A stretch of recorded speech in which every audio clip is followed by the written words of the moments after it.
to add my voice to those welcoming you here today to Lingnan for this great conference.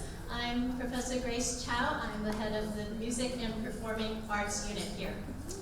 So it seems like one thing is for certain in the midst of all this uncertainty, which is that whatever we're doing with education, we have to do more experimentation to cross as many boundaries as possible so that we can see what we can explore for our students' futures. So Professor Wong asked us to prepare a couple pieces for you to share with you some of the boundary crossing that we are experimenting with. Our first piece will be presented by our Year 1 student from Kazakhstan, Ms. Aruzhan Zhumagulova, who will present a piece of her tradition to you on her traditional instrument.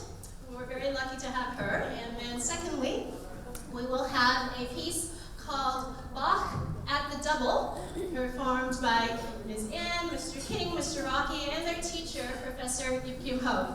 And this boundary crossing not only attempts to put teachers and students together to do creative music making, but it's also cross-genre in that it's providing a jazzy rendition of very traditional Johann Sebastian Bach. So we hope you enjoy. Thank you very much.